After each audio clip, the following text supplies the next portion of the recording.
সোরাগুলা যদি যারা দখল করেছেন আমরা তাদেরকে মিডিয়ার মাধ্যমে আকুল আবেদন জানাবো যে এটা ছেড়ে দেওয়ার জন্য, কারণ এই শহরকে বাঁচাতে হবে।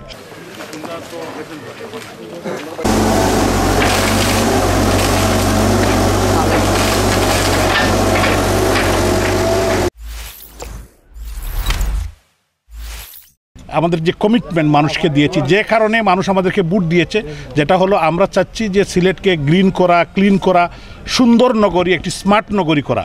তো স্মার্ট নগরী করতে হলে প্রথম যে জিনিসটা, একটু বৃষ্টি হলেই শহরটা ডুবে যায়।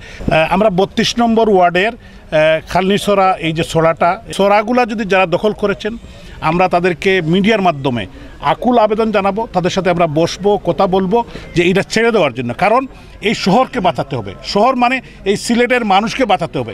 অনেক সময় আমরা মনে করি যে অ্যাক্সিডেন্ট করে একজন মারা গেছে, তাহলে তো আমি তো মারা যাই নাই, কিন্তু আমি তো আরেকটা অ্যাক্সিডেন্ট করতে পারি। তো এই জন্য এই চলার যারা ক্ষতিগ্রস্ত হচ্ছেন, হয়তো আমরা মনে করতেছি এখানে তো আমার বাসা না, এটা তো হইলো কাউন্সিলর আজাদের বাসা, কাউন্সিলর রুয়েলের বাসা, তো তাদেরটা ডুবে যাক।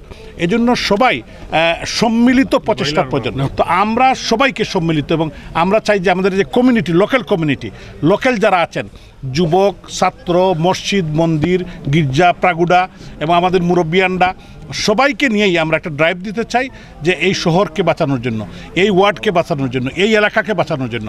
তো আজকে আমাদের সিটি কর্পোরেশনের চিফ ইঞ্জিনিয়ার এবং সুপারিনটেনডেন্ট এখানে আছেন, ওনারা উদ্যোগ নেবেন এবং আমরা কনসালটেশন করব। আমি প্রয়োজনে বাড়ি যাব, কাউন্সিলররা আছেন, লোকাল কাউন্সিলর আছেন, ওনারা যাবেন। তো ওনাদের সবাইকে চিনেন, তাদের সাথে পারিবারিক সম্পর্ক আছে, দীর্ঘদিন তারা এখানেই বেড়ে উঠেছেন।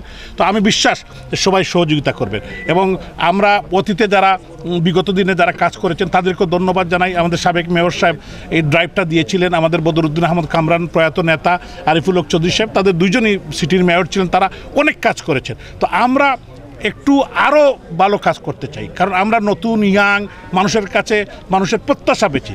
তো এই জন্য আপনাদের সহযোগিতা চাই এবং জনগণের সহযোগিতা চাই, এবং আমাদের যারা সম্মানিত ভোটার, নারী পুরুষ, সবার সহযোগিতা চাই। আপনারা দোয়া করবেন এবং ইনশাল্লাহ এটা একটা সুন্দর জিনিস হবে, তারা এফোর্ট দিবেন, এটা আমরা আশা করি।